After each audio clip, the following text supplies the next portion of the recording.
feel like I'm a magician.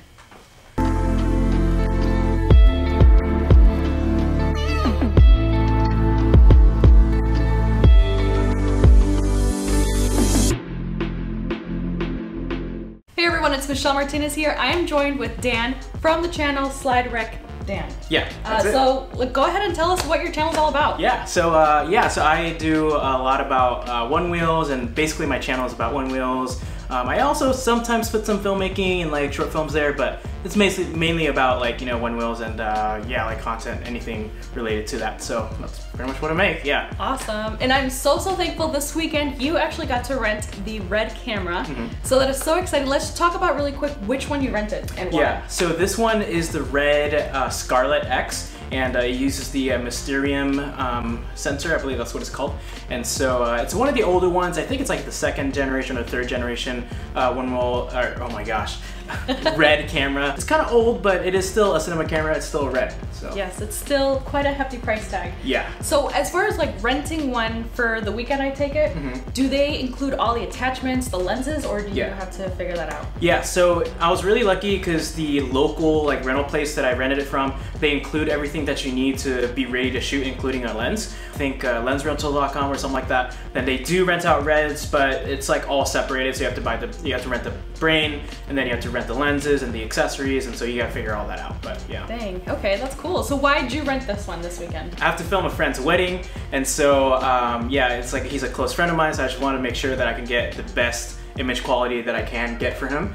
And so I decided to go with the RED, and I was like, hey man, I promise you it's gonna look good, so why don't we go with the RED? And so he was convinced. So the wedding already happened? Yes. That was yesterday? Yes. Okay, so do you have any regrets, or what was your experience using the RED for a wedding? Yeah, so I'm gonna be really blunt here. I probably won't ever use a RED ever again for weddings unless I have like a really good crew. There's a lot of quirks to it. I didn't realize how heavy it was until I started to do run and gun stuff with it. When you have to carry it around everywhere and try to film handheld and just you know, try to capture as much as you can on a short notice, then it's a completely different story. So yeah, that thing looks huge. I have no idea. You said you were using it on a glide cam? Yeah, right? So I had a glide cam HC4000 on it, and it was way too heavy, like, you know, because you have to support it with one arm, and I was just like, oh no, like no, it would just be mine would just fall immediately. So RED cameras are being seen more and more on YouTube, especially. I see a RED, I don't know, I'm kind of between of whether it's an overkill or kind of really cool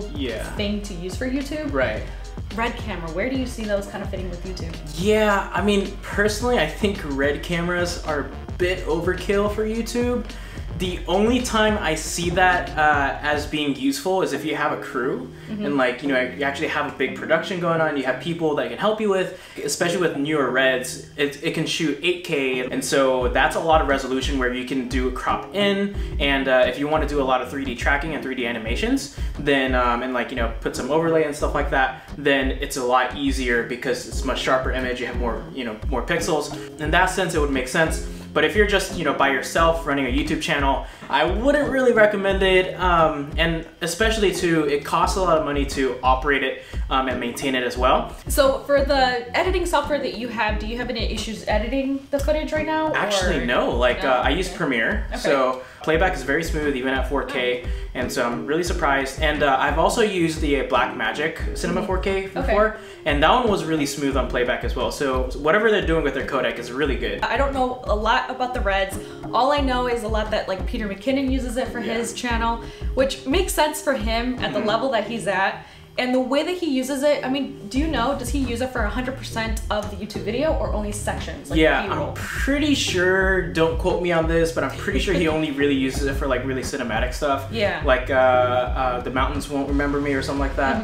I remember that video, and so like definitely he was using the RED for that one. Let's just demonstrate how ridiculous this would be. So here's the RED, and it's got some weight to it. I mean, I don't know on how much I can show on camera how heavy it is, but it's heavy. All right, so this is the RED camera here, and you're currently seeing this footage with the A7 III. So this is what it looks like on the A7 III. I'm gonna go ahead and throw this on the tripod and do some comparison. Yep, we'll see you guys over on this one. Yeah.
right, so assuming that everything went correctly and well as far as editing the B-roll sequence that we just shot, it looked really awesome. Based on what I can see on the little playback thing on the Red, it looks really, really cool. The lighting especially was awesome. The little smoke really helped a lot. Yeah. $2,000 versus like $8,000 plus. Right. So, but yes, the Red is beautiful. Everyone glorifies the Reds. They are amazing, super expensive, but as someone who've actually used it, will you please tell us, there's got to be something bad about it. Right? Yeah, I mean, there's tons actually, which is crazy. But like, as the application for using as a wedding film, which is what I did, the problem also is that, you know, in order to start filming, like if you want to start it up, it takes about 20 seconds to start up. On a cinema camera like this, if you turn it off to save battery and you try to turn it back on, you're gonna have to wait 20 to 30 seconds, and then by the time that happens, you probably lost the shot that you're trying to get. And also the Red Volt battery on this, which is the battery that is like, it comes native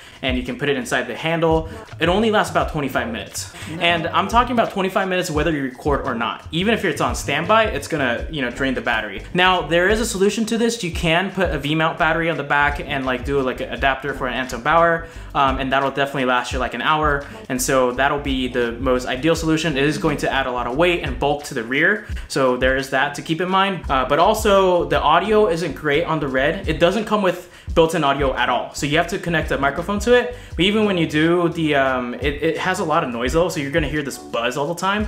And it's like not usable unless you just want scratch audio. If you're just shooting B-roll and you're gonna put music over it and sound effects, completely fine. But if you need audio, then you're gonna have to have a second solution for audio as well. So yeah, there's a lot of quirks. So I guess it kind of goes back to, is this camera great for YouTube? Based on everything that you told me, I think it's really, I mean, it is marketed as a cinema camera. Yeah. It's for movies. Because movies, you get to control your set. People are on your time, so, you know, you can be like, all right, reset, we're starting that over. So it's not like on the whim, you have to catch something. Right. So I think that's important to note for people, especially starting out. I know it's very easy to fall into like, not necessarily materialistic, but you see people, idols, you know, Peter McKinnon using a Red, and you think, oh, that's what I need to aim for. But it's not really practical when, if all you're doing is YouTube videos, even if you want to make it look really, really cinematic. You saw the shots that I got out of the Sony, only $2,000. Yes, that's a lot, it's an investment, but versus an $8,000 plus kit, I think it's important to note that gear, we always go back to it. Gear doesn't matter to a certain point, I say. Yeah. You know, I think it's important to get good gear and invest in what you want to do, especially for good quality. Yeah. But have that balance. You do not need a Red for YouTube. It really depends on what you want to do, and depending on what you want to do, the gear will help you achieve that. Thank you so much for inviting me over and letting me like see the Red. That was awesome. Something that I never thought that I would be able to do. So I'll have Dan's links information down below. If you guys want to check him out, if you're a fan of One Wheels, I definitely highly suggest checking his channel out. Very, very cool videos. And yeah, hopefully we'll do some more videos together this coming up year. Yeah, sounds good. Awesome. See you guys later. See you guys.